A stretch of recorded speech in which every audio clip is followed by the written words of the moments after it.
Hello students, अब हम देख रहे हैं जो हमारा 11th क्लास का जो 11वां चैप्टर चल रहा है पौधों में स्थानांतरण, उसका 5वां भाग देखेंगे जिसमें हम पढ़ेंगे वाष्पोत्सर्जन। वाष्पोत्सर्जन,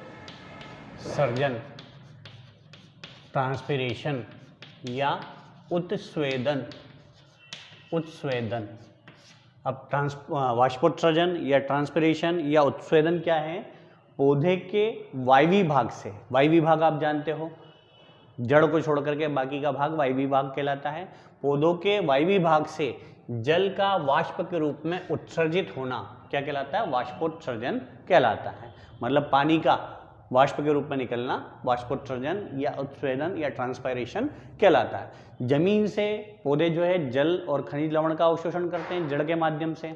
जितना जल अवशोषित किया जाता है पौधों के द्वारा, उस जल का 98% जो है वाष्प के रूप में वापस से निकाल दिया जाता है। 90% जल को वाष्प के रूप में निकाल दिया जाता है। तो जल का वाष्प के रूप में निकलना ही क्या कहलाता है? वाष्पोत्सर्जन। अब ये क्रिया होती कहाँ से है? पत्तियों की सतह पर विशेष प्रकार के सूक्ष्म छिद्र पाए जाते हैं। इन छिद्रों को बोलते हैं स्ट्रोमेटा। ठीक है, इन छिद्रों को क्या बोलते हैं? स्ट्रोमेटा। स्ट्रोमेटा की सतह से जल किसके रूप में? वाष्प के रूप में निकलना पत्ती की सतह पर पाए जाते हैं। एक बीजपत्री पत्ती जो होती है उसकी दोनों सतह पर, आपको पहले से पता है एक बीजपत्री पत्ती और द्विबीजपत्री पत्ती क्या होता है, मोनोकॉट लीफ और डाइकॉट लीफ के बारे में आप पहले से जानते हैं।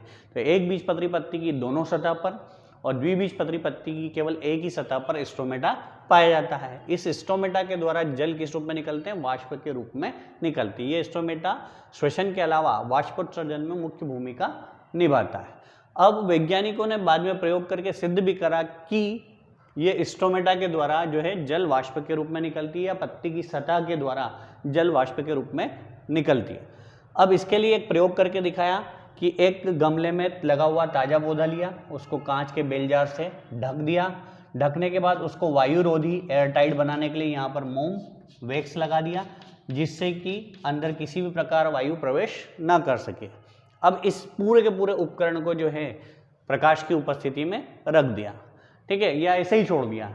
जब इस पूरे उपकरण को छोड़ दिया गया तो इस पौधे से नीचे की जो जड़ें हैं वो जड़ें जमीन से काय का अवशोषण करने लगी, जल का अवशोषण करने लगी। और ये जल कहाँ पहुँचने लगा? पौधे के ऊपरी भाग तक। और कुछ समय बाद इस जल की बूंदें जो हैं इस पत्ती से किस रूप में? वाष्प के रूप में निकलती हुई दिखाई देने लगी। और ये बूंदें जो हैं यहाँ पर बेल जार के अंदर की सतह पर बूंदों के रूप में दिखाई देने लगा। और इससे सिद्ध हुआ कि प्रकाश संश्लेषण की क्रिया में क्या निकलती है? जल वाष्प के प्रकाश संश्लेषण नहीं, वाष्पोत्सर्जन की क्रिया में जल वाष्प के रूप में निकलता है। ठीक है, ये प्रयोग का चित्र आपका बन जाएगा। तो ये छोटा सा क्वेश्चन बनाएंगे, वाष्पोत्सर्जन क्या है, वाष्पोत्सर्जन की क्रिया को प्रयोग द्वारा समझाइए। ठीक है, एक छोटा क्वेश्चन बन जाएगा। तो वाष्पोत्सर्जन क्या है? पत्ती की सतह से जल का वाष्प के रूप में उत्सर्जित होना या निकलना वाष्पोत्सर्जन या उत्स्वेदन कहलाता है। पौधे जितना जल अवशोषण करते हैं उससे 90% जल जो है वाष्प के रूप में निकाल देते हैं और बाकी जल का उपयोग अपनी जैविक क्रिया में कर लेते हैं। और निकालते काय के द्वारा है? पत्ती की सतह पर पाए जाने वाले अत्यंत सूक्ष्म छिद्र जिन्हें स्टोमेटा कहा जाता है। ठीक है, उनके द्वारा निकालते हैं। एक प्रयोग करा, प्रयोग में क्या? ताज़ा पौधा लिया गमले में लगा हुआ, उसको एक कांच के जार जिसको बोलते हैं बेल जार से ढक दिया। इस पूरे के पूरे उपकरण को कुछ दिन के लिए छोड़ दिया। जब पत्तियों में विभिन्न प्रकार की जैविक क्रिया हुई पौधों के अंदर, तो पत्ती की सतह से जल वाष्प के रूप में बाहर निकला हुआ इस बेल जार की सतह पर दिखाई दिया। ठीक है, अब आता है इसके प्रकार, वाष्पोत्सर्जन के प्रकार। अब वाष्पोत्सर्जन जो है वो 3 प्रकार का है। सबसे पहला आता है स्ट्रोमेटल या रंध्रीय वाष्पोत्सर्जन। नाम से स्पष्ट हो गया, रंध्रीय या स्टोमेटल ट्रांसपिरेशन। पौधे के वायवी भाग मुख्यतः पत्ती पर अत्यंत सूक्ष्म छिद्र पाए जाते हैं, विशेष प्रकार के छिद्र जो कि चारों ओर से रक्षक कोशिका से घिरे रहते हैं। इन छिद्रों को क्या कहा जाता है? स्ट्रोमेटा। इन स्टोमेटा के द्वारा जल का वाष्प के रूप में निकलना क्या कहलाता है? रंध्री वाष्पोत्सर्जन या स्टोमेटल ट्रांसपिरेशन कहलाता है। पौधे जितना भी जल अवशोषित करते हैं उसमें 90% वाष्प के रूप में निकालते हैं, और इस 90% का भी मतलब इसको 100% मान ले तो इसका भी 90% जल जो है वो किसके द्वारा? रंध्र के द्वारा वाष्प के रूप में निकल जाता है। मतलब अधिकांश जल वाष्प के रूप में किस भाग से? रंध्र के द्वारा ही निकलते हैं। तो पहला प्रकार हुआ रंध्री वाष्पोत्सर्जन या स्टोमेटल ट्रांसपिरेशन। पौधों पत्ती की सतह पर पाए जाने वाले अत्यंत सूक्ष्म छिद्रों को स्टोमेटा या रंध्र कहते हैं। रंध्र के द्वारा जल का वाष्प के रूप में निकलना रंध्री वाष्पोत्सर्जन कहलाता है। रंध्र के माध्यम से कितना? 90% जल जो है वाष्प के रूप में निकलता है। मतलब सर्वाधिक वाष्पोत्सर्जन रंध्र के माध्यम से ही होता है।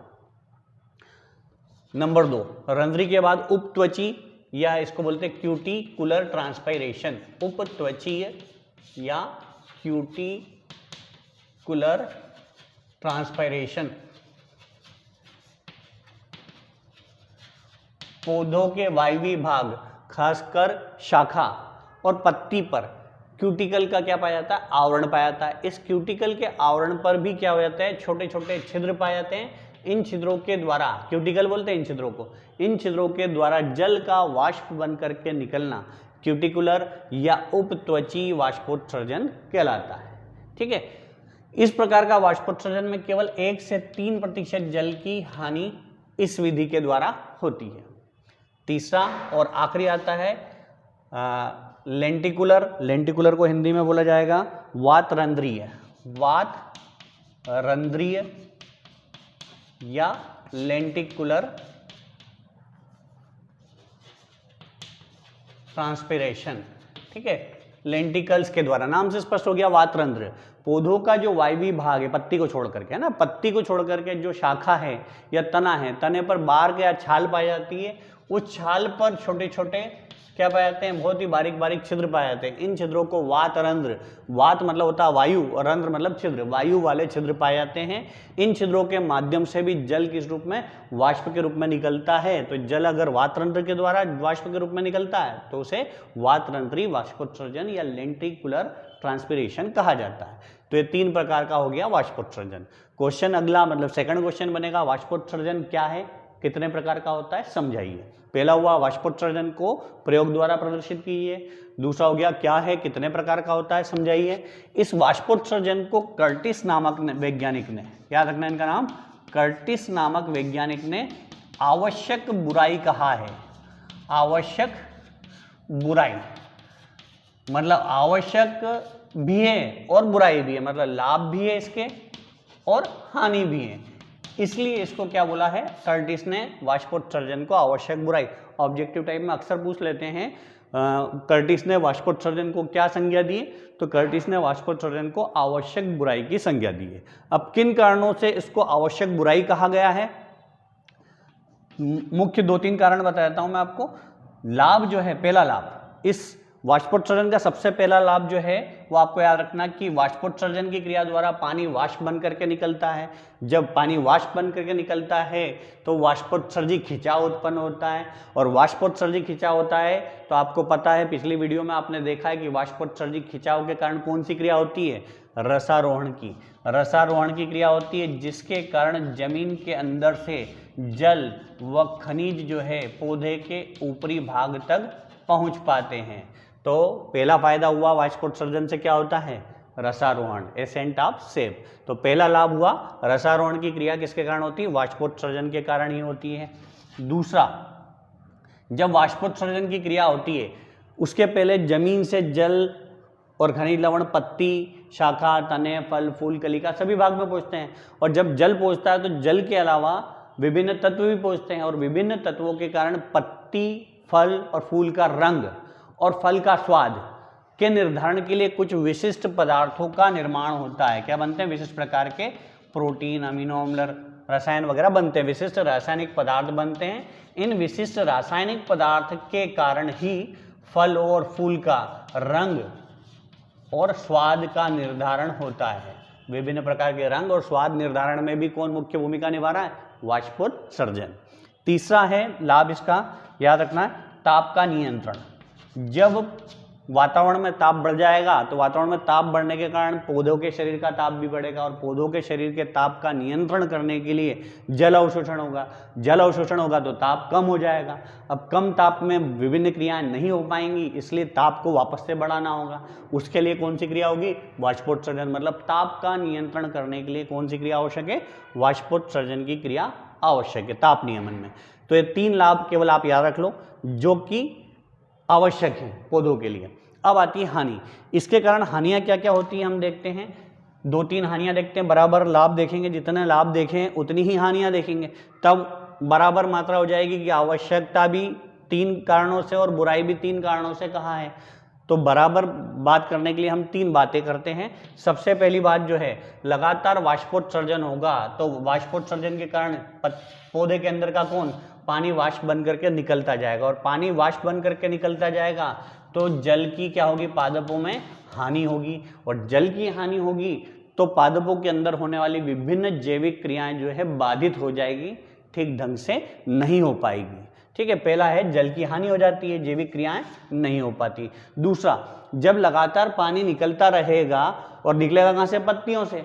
पत्तियों से पानी लगातार निकलता रहेगा तो एक समय बाद पत्तियां जो हैं पानी की कमी के कारण मुरझा जाएंगी। दूसरा क्या हो गया? पत्तियां मुरझा जाती हैं, किसकी कमी के कारण? पानी की कमी के कारण। और तीसरा और आखिरी कारण जो है, जब पानी निकल गया है वाष्प बन करके तो विभिन्न उपापचयी क्रियाएं ठीक ढंग से नहीं हो पाएगी और उपापचयी क्रिया ठीक ढंग से नहीं हो पाएगी तो पौधों की वृद्धि भी क्या हो जाएगी? बाधित हो जाएगी। इन 3 कारणों से इसको बुराई कहा है और इन 3 कारणों से आवश्यक कहा है। इस कारण कर्टिस ने आवश्यक बुराई की संज्ञा दी है किसे? वाष्पोत्सर्जन को। अब आता है हमारा अगला टॉपिक। अगला क्वेश्चन ये बन जाएगा, वाष्पोत्सर्जन को आवश्यक बुराई कहा जाता है क्यों? या यूं बोल दें डायरेक्ट कि वाष्पोत्सर्जन के लाभ और हानि लिखिए। छोटा सा क्वेश्चन है, 2-3 नंबर के हिसाब से वाष्पोत्सर्जन के लाभ और हानि लिखिए। अब आते हैं वाष्पोत्सर्जन को प्रभावित करने वाले कारक। किस कारक के कारण वाष्पोत्सर्जन की क्रिया प्रभावित होती है?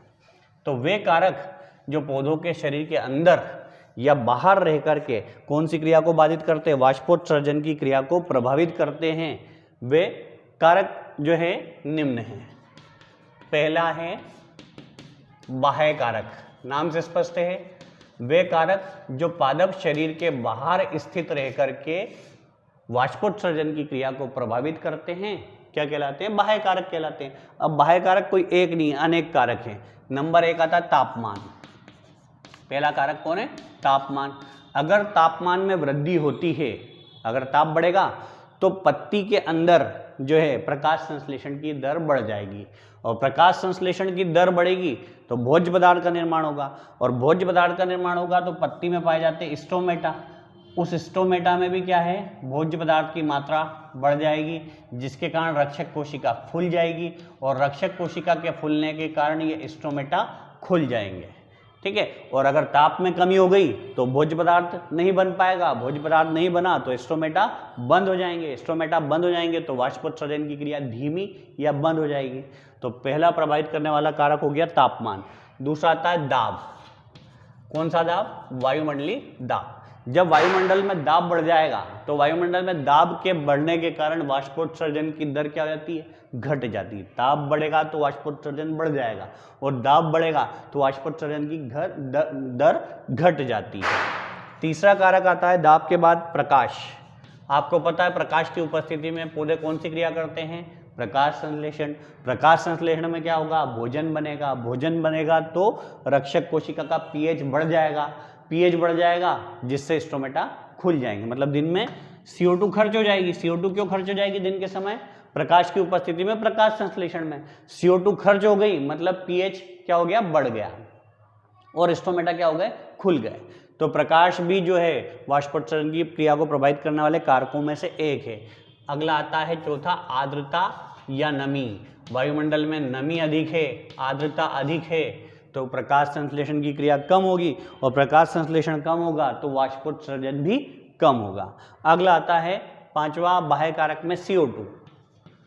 CO2 की सांद्रता बढ़ी अगर CO2 की सांद्रता बढ़ी, दिन में तो क्या करते हैं पौधे CO2 को खर्च कर देते हैं प्रकाश संश्लेषण में और भोजन बना लेते हैं, जिससे स्टोमेटा खुल जाते हैं और वाष्पोत्सर्जन तीव्र हो जाता है। पर रात को क्या होता है कि प्रकाश संश्लेषण की क्रिया नहीं होती है, तो रात को CO2 पौधों के अंदर स्टोर होने लग जाती है और CO2 स्टोर होती है तो स्टोमेटा जो है खुल नहीं पाते, बंद ही रह जाते हैं, जिससे वाष्पोत्सर्जन नहीं हो पाता। CO2 की सांद्रता कम होने पर वाष्पोत्सर्जन अधिक और CO2 की सांद्रता अधिक होने पर वाष्पोत्सर्जन कम हो जाता है।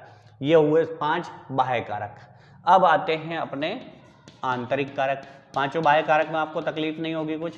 तापमान सबसे पहला कारक, दूसरा कारक हो गया दाब, तीसरा कारक हो गया प्रकाश, प्रकाश की उपस्थिति में प्रकाश संश्लेषण ज़्यादा होगा, फिर आर्द्रता नमी के कारण कम होगा, CO2 ज़्यादा बढ़ जाएगी, रात के समय बढ़ती है जिससे स्टोमेटा बंद हो जाते हैं। अगला आता है आंतरिक कारक। वे कारक जो पादप के शरीर के अंदर स्थित होकर के विभिन्न क्रियाओं को प्रभावित करते हैं क्या कहलाते हैं? आंतरिक कारक कहलाते हैं। आंतरिक कारक में सबसे पहला कारक याद रखना क्यूटिकल। क्यूटिकल पौधों की पत्ती पर विशेष प्रकार के पदार्थ का आवरण पाया जाता है, किसका? क्यूटिकल का। इस क्यूटिकल के आवरण के कारण जो है पत्तियों से पानी वाष्प बन करके नहीं निकल पाता है, मतलब क्यूटिकल ज़्यादा होगी तो वाष्पोत्सर्जन घट जाएगी, क्यूटिकल कम होगा तो वाष्पोत्सर्जन बढ़ जाएगा। क्यूटिकल के बाद दूसरा आता है मोम का आवरण। कुछ पौधों की पत्तियों की सतह पर मोम का आवरण पाया जाता है और मोम ज़्यादा होगा तो अंदर का पानी बाहर निकल नहीं पाएगा, मतलब वाष्पोत्सर्जन की क्रिया कम होगी, और मोम का आवरण नहीं होगा तो वाष्पोत्सर्जन की क्रिया अधिक होगी। उसके बाद तीसरा कारण है स्टोमेटा।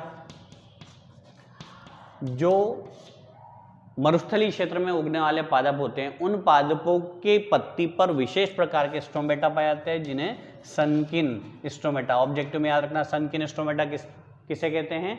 मरुस्थलीय पादप या जल की कमी वाले क्षेत्र में उगने वाले पादपों में विशेष प्रकार के स्टोमेटा पाए जाते हैं जिन्हें सनकिन स्टोमेटा कहते हैं, जो कि पत्ती के अंदर धसे हुए रहते हैं। जब स्टोमेटा अंदर धसे होंगे तो वाष्पोत्सर्जन की दर क्या हो जाएगी? कम होगी, और स्टोमेटा बाहरी सतह पर होंगे तो वाष्पोत्सर्जन की दर अधिक होगी। तो तीसरा आंतरिक कारक है स्टोमेटा की स्थिति। अगर स्टोमेटा अंदर धसे हैं, सनकिन प्रकार के हैं, तो वाष्पोत्सर्जन क्या हो जाएगा? घट जाएगा, और बाहर की तरफ है तो वाष्पोत्सर्जन अधिक हो जाएगा। और चौथा और आखिरी कारक है ऋतु। आखिरी कारक क्या है? ऋतु। विभिन्न ऋतुएं जो हैं वाष्पोत्सर्जन की दर को प्रभावित करती है। शीत ऋतु में जो है और पतझड़ में, पतझड़ मतलब जब पत्तियां झड़ जाती हैं, अब पत्तियां झड़ जाएंगी तो वाष्पोत्सर्जन ऑटोमेटिक क्या हो जाएगा? कम हो जाएगा। और शीत ऋतु में मतलब ठंड का मौसम रहता है, आर्द्रता बढ़ जाएगी, नमी बढ़ जाएगी, प्रकाश कम रहेगा, उस समय भी वाष्पोत्सर्जन की क्रिया बहुत कम रहेगी।